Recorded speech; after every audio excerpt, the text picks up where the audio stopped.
It started slowly. So slowly, in fact, that I didn't even realize what was happening at first. My son had always been helpful, the kind of person who offered to take care of things, fix what was broken, make life easier. So when he suggested that I let him help manage my bank accounts, just to keep things organized, I didn't see any harm in it. In fact, I was relieved. Bills had piled up a little during a stressful time, and with everything going digital, I thought maybe it was wise to let someone younger handle the details. That's how it began. With good intentions and a few clicks. He said it would be temporary, just until I got back on my feet. He set up automatic payments, checked for fraud, updated passwords. All good things, right? That's what I told myself. Felt grateful. First.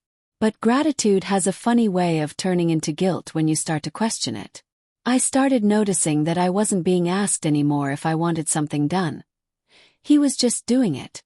Transferring money. Canceling subscriptions. Telling me what I could or couldn't spend. I was no longer part of the decision-making. Somehow, in the process of accepting help, I had surrendered control. And still I justified it. I told myself he was protecting me, that he was just trying to help me avoid mistakes. But deep down something felt off. I'd go to the store and try to buy something. Nothing extravagant, maybe a little gift for a friend or a nice bottle of wine, and suddenly my card wouldn't go through. I'd get home and hear, I thought we agreed to cut back on unnecessary spending. But we hadn't agreed. I hadn't even been asked. There's a particular kind of sting that comes from being treated like you can't be trusted with your own money, especially by someone you raised. It makes you second-guess yourself. Makes you shrink. I started asking for permission. Hesitating before making even the smallest financial choices. Not because I had to, but because I didn't want to cause tension. I didn't want to be a problem. That's how control works, isn't it? It doesn't always shout. Sometimes it whispers. It builds slowly until you can't hear your own voice over it. I found myself apologizing for things I hadn't done wrong. For wanting a little independence. For feeling uncomfortable. I told myself it was just temporary, that I was being oversensitive, that I should be grateful someone cared enough to get involved. And then came the excuses. It's for your own good. You don't need to worry about these things anymore. Just let me take care of it. First those words sounded kind. Later they sounded like a cage. It's a strange thing when someone starts managing your life like you're a liability. Especially when that someone is your child. I began to feel like I was losing not just access to my money, but access to myself. I couldn't make a financial move without hearing about it, getting questioned, or worse, getting overridden. The trust had turned into surveillance. The support had turned into supervision. And I, somehow, had turned into a dependent in my own story. And still I said nothing. Because when someone you love, someone you raised and taught and encouraged, starts treating you like you're incapable, it's not easy to push back. You don't want to believe it's happening. You want to believe it's all still about love. But love without respect isn't love. And help that disempowers isn't help. I think back to those first few weeks and how I told myself I was being looked after. But the truth is, I was being gradually written out of my own narrative. Every time I was excluded from a decision, every time I was spoken to like a child, a piece of me dimmed just a little more. Until one day, I barely recognized the version of myself that sat silently while someone else dictated my life. And that's when I knew something had to change. At first, I told myself it was just part of the process, adjusting to someone else helping with things I used to manage alone. It made sense, didn't it? My son stepping in during a tough time, being the responsible one. But as time passed, the help started to feel less like support and more like something heavier, something that wrapped tighter and tighter around my decisions until they weren't mine anymore. That shift happened so gradually and so quietly it almost escaped me. Almost. I started to notice how my questions were met with impatience.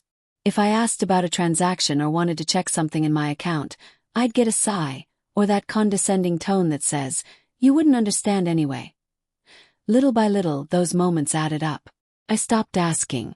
I told myself I didn't want to cause conflict, but really, I didn't want to feel small. What once felt like care started to feel like control.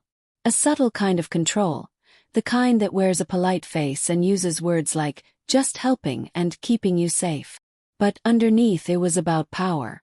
One day, I asked him if we could review my accounts together, just to make sure I understood everything that was happening. His face changed. The smile didn't quite reach his eyes. "Why?" he said. "Don't you trust me?" And that's when I realized something had shifted. It wasn't just that he was managing my finances, it was that he now believed he had a right to them, that my trust was no longer a gift but a requirement. Suddenly, it wasn't about me anymore. It was about him being in charge. The more I asked, the more defensive he became. That's when I began to see the difference between support and supervision. Support lifts you. Supervision keeps you under. I started noticing how often he spoke for me instead of with me. At the bank, at the doctor's office, even on the phone with utility companies. He'd answer questions I hadn't asked him to, shut down conversations I hadn't finished. "Mom's fine," he'd say, or "I'll take care of that," as if I wasn't right there in the room. I felt like I was disappearing. One decision at a time, one assumption at a time. I'd try to speak up and he'd smile and say, "It's easier this way." Easier for who? And it wasn't just about the finances. That was only the beginning. The control bled into everything. What I ate, where I went, who I spent time with. If I wanted to drive somewhere alone, he'd question whether it was safe. If I wanted to visit an old friend, he'd ask if I really had the energy. First it sounded like care, but eventually it felt like surveillance. He didn't ask anymore. He decided. I remember one afternoon in particular. I'd found a community class I wanted to join. Something light, creative, just for me. I was excited. I hadn't felt that way in a while. When I told him, he barely looked up from his phone. "Do you really think that's the best use of your time right now?" he said. Just like that, the joy drained from the moment. Not because I didn't have a right to it, but because I had forgotten how to defend it. That's the thing about being slowly disempowered. It teaches you to doubt your instincts, to second-guess your joy. Teaches you that your choices come with conditions. That you must prove your ability to deserve freedom. That's not love. That's not protection. That's possession. What hurt the most was knowing this all came from someone I love. Someone I raised with the very values he was now using to silence me. Respect, responsibility, compassion, those were the things I tried to teach him. And now here he was, using those same words to justify taking away my voice. "I'm just being responsible. I'm looking out for you. You need to let someone help." But the truth was, he wasn't helping anymore. He was managing. He was controlling. And I was letting him. Not because I didn't know better, but because I didn't want to believe it. It's hard to accept that someone you love can hurt you in the name of care. But sometimes the hardest truths come wrapped in the softest lies. And once I finally saw it clearly, I couldn't unsee it. What I didn't expect, what really caught me off guard, was how deeply it would affect me emotionally to be treated like I couldn't make decisions for myself. There's something uniquely painful about being spoken to like you're fragile or incapable. Especially by someone who once looked up to you, relied on you, called you for advice. And now here he was, my own son, treating me like I needed to be handled instead of heard. It's hard to describe the exact moment it hit me, but I remember standing in my own kitchen, reaching for a pan to make dinner, and hearing him say, "Why don't you just let me take care of it?" Something so small. But it landed heavy. It was the way he said it. Not out of kindness, but with this subtle edge, like I might burn the house down if I tried to cook a simple meal. I laughed it off. That's what I did in those moments. Shrugged, smiled, stayed quiet. But inside something sank a little deeper. It wasn't about the pan. It was about being trusted. Or rather, not being trusted anymore. And when trust is replaced with control, especially by someone close to you, it starts to chip away at your sense of self. I began to notice how my opinions were met with dismissiveness, how my suggestions were gently overruled or completely ignored. "Don't worry about it," he'd say, or, "It's too much for you to deal with." And after a while I started to believe him. I stopped offering my thoughts. I stopped making choices without checking in first. I caught myself asking for permission instead of simply informing. Is it okay if I use the credit card? Do you think I should go out today? I hated how those words sounded coming out of my mouth. I hated that I was asking, not because I needed help, but because I'd been made to feel like I couldn't be trusted to decide anything for myself. I didn't feel like his mother anymore. I felt like his ward. I felt like someone who'd been quietly reclassified. And that does something to you. It wears on your confidence in ways that are slow but steady, like a faucet dripping over time, slowly hollowing out what once felt solid. I remember looking in the mirror one morning and not recognizing the expression on my own face. There was no light in my eyes, no presence. Just someone going through the motions. I want to be clear, this wasn't about pride. This wasn't about wanting to control everything or refusing help. I know how to ask for support when I need it. I know what it means to lean on others. But there's a difference between leaning and being pushed into the passenger seat of your own life. And no matter how it's framed, whether it comes wrapped in concern or couched in love, being treated like a child when you are a capable adult is humiliating. Makes you question your worth. Makes you doubt your memories, your experience, your voice. I've lived a full life. I've raised children, paid bills, made hard decisions, survived losses, reinvented myself more than once. I didn't forget how to be me overnight. But being constantly managed and second-guessed made me feel like I had. And worse, like I deserved it. There's a kind of silence that isn't peaceful. It's suffocating. That's the silence I started living in. The kind where you hold back not because you have nothing to say, but because you don't believe anyone's listening. That's what hurts the most. Not just the control but the erasure. The way you become invisible under the weight of someone else's protection. And then there's the shame. The shame of knowing you let it happen. The shame of feeling too tired to fight it. The shame of wondering if maybe they're right. Maybe you are losing it, maybe you do need to step aside. That shame creeps in, settles in your chest, and starts to make a home there. And once it does, it becomes so much harder to speak up, so much harder to remember your own strength. But I did remember. Eventually. I remembered that I've earned my voice. That I don't have to explain or apologize for wanting agency in my own life. I remembered that love should empower, not shrink you. And when I finally let that truth sink in, really sink in, I knew something had to change. I couldn't keep living as a ghost in someone else's version of my life.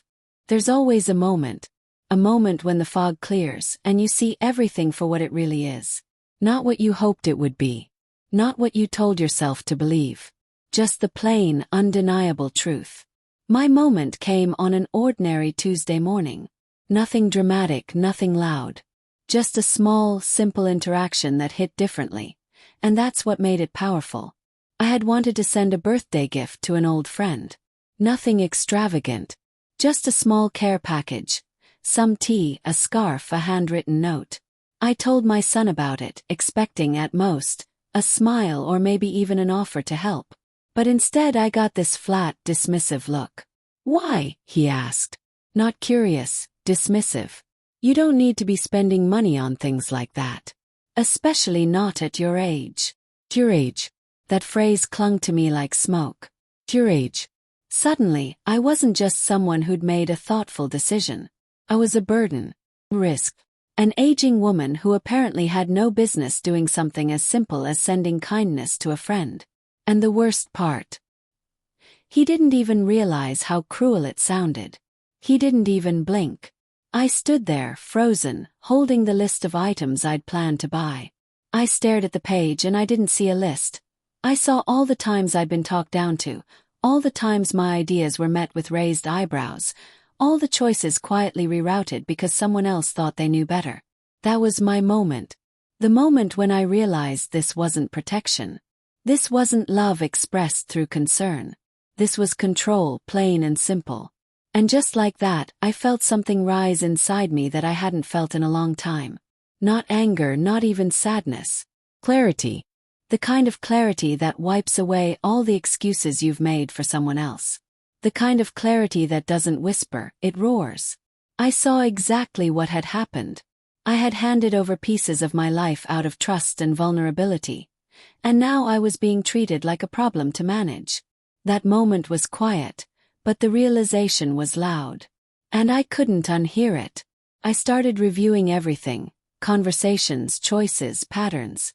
I remembered the way he started using the phrase, "Let me handle it." I thought about how often I'd hear, "Don't worry about that, it's too complicated." And I thought about how many times I had wanted to speak up, to challenge a decision, but stopped myself because I didn't want to be difficult. I had confused politeness with peacekeeping. I had convinced myself that silence was a form of love. But silence had stolen my authority, and I wanted it back. So I started small. I asked for my financial documents. He hesitated, of course. Said I didn't need to worry about it. That was the go-to line. Don't worry about it. But this time I didn't back down. I said, "Actually, I do." And I didn't say it with fear. I said it with something new. Something that had been buried for a long time but was still very much alive. Conviction. He was surprised. I could see it in his face. He didn't know what to do with this version of me. The one that didn't ask, didn't apologize, didn't soften her voice to make him feel comfortable. That small push led to another. I made a few phone calls, checked my accounts, started tracking things on my own again. The more I did, the more I remembered who I was. Not who I had become under his management, but who I had been all along. It's not that I didn't love him anymore. I did. I still do. But love doesn't mean surrender. Love doesn't mean allowing someone to reshape you into something smaller, more manageable, more convenient. Real love makes room for strength. Real love recognizes when boundaries are being crossed and has the courage to stop it. So I told him. I told him that things were going to change. That I appreciated the help, but I would be reclaiming what was mine. My accounts, my decisions, my voice. He didn't understand at first. He thought I was being emotional, dramatic, even ungrateful. But that didn't matter.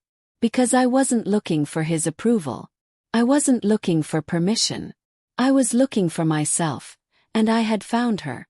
There's power in saying, "Enough." There's power in stepping back into your own skin and realizing it still fits. And yes, it's uncomfortable to disrupt the pattern. It's uncomfortable to see disappointment in the eyes of someone you love. But I've learned that protecting someone else's comfort should never come at the cost of your own dignity. When I look back on the moment I began to reclaim myself, it wasn't some dramatic confrontation or a grand gesture. It was actually quiet, almost peaceful. It was like coming home to a part of myself I hadn't visited in a long time. That version of me who was strong, decisive, grounded. She had never really left. She'd just been tucked away, made small by years of being told, directly and indirectly, that someone else knew better. And once I realized that, once I truly understood how far I drifted from my own sense of authority, I started taking steps. Not big leaps, just steady, deliberate steps to pull myself back into my life. I didn't ask for permission. I didn't wait to be invited. I simply decided. This is mine again. My choices, my voice, my money, my life. One of the first things I did was make an appointment at the bank. Loan. That may not sound like much, but for me it was everything. I remember sitting across from the banker, explaining that I needed to review my accounts and update my information. She looked at me, then glanced at the paperwork and asked, "Is your son coming today?" And I said, "No. This is my account. I'm handling it." It felt like a simple sentence, but it landed like a declaration. I'm handling it. Not because I had something to prove, but because it was the truth. I was capable. I had always been capable. I had just forgotten. No, I had been convinced to forget. And once you start remembering, it's hard to stop. I went through every statement. I looked at where the money was going, what had been decided without me, what needed to be undone. Some of it made me angry. Some of it made me sad. But none of it made me afraid. Because I was back in the driver's seat. I wasn't confused. I wasn't overwhelmed. I was clear. After that, I sat down and made a list. Not just of what I needed to change, but of what I wanted. Real wants. Not reactions. Not survival. Desires. Things like taking that art class I had been eyeing for months. planning a weekend trip with a friend. Even just buying something for myself without the voice in my head saying, "Do you really need that?" Do. And I don't have to justify it. I also started having different kinds of conversations with my son. Not hostile, not cold, just honest. I told him I loved him.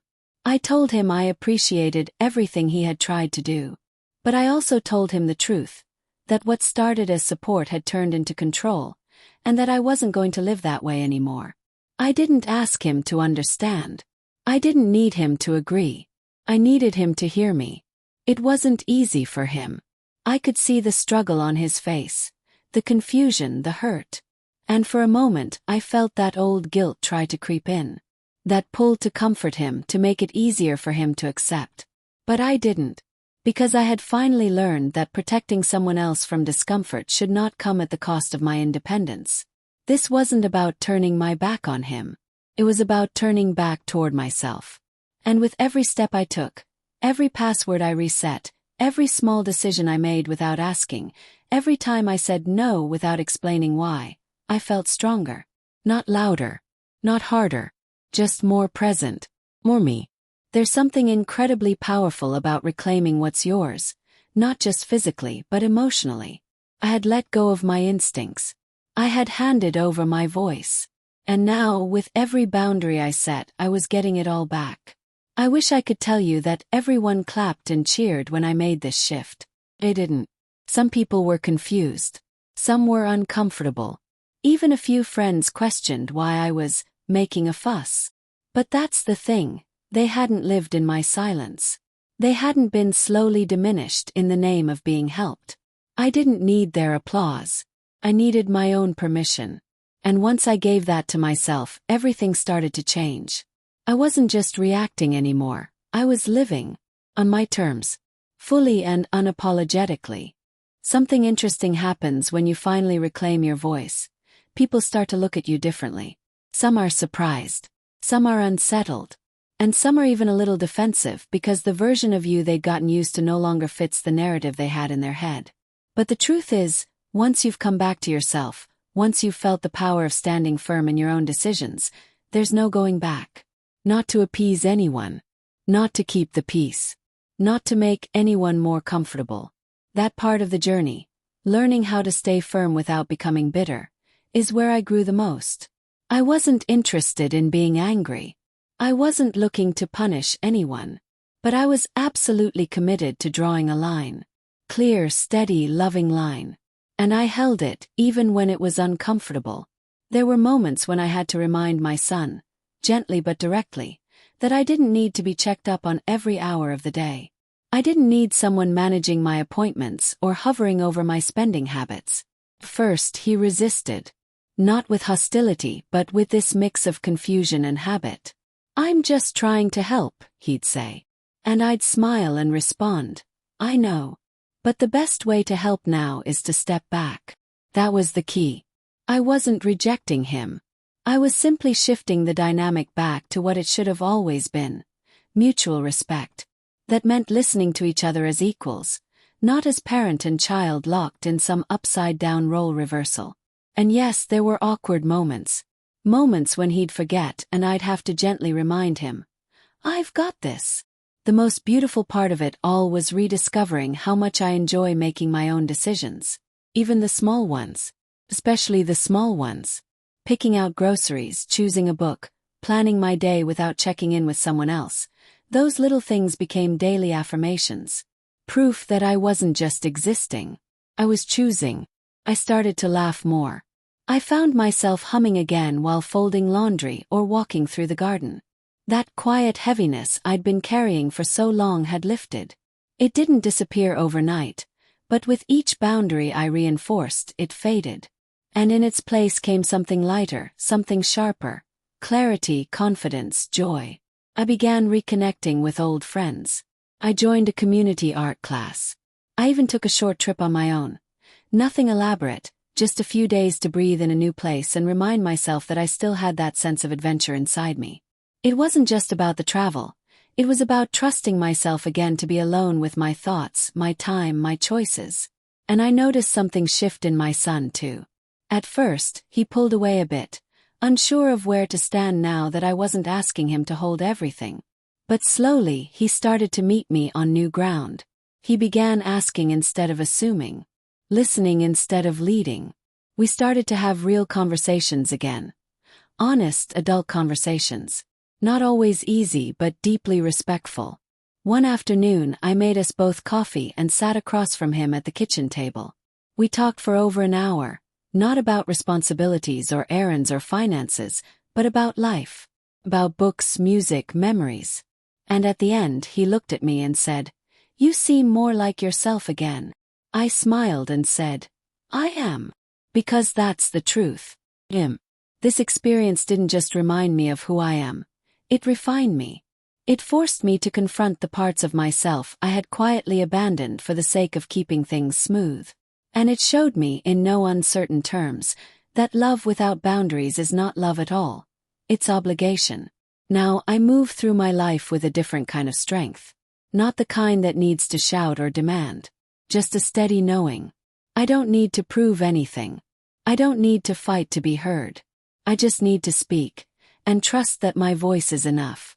Because once you've lived through being diminished, once you've seen the edges of yourself blur under someone else's control, you don't just bounce back. You rise differently.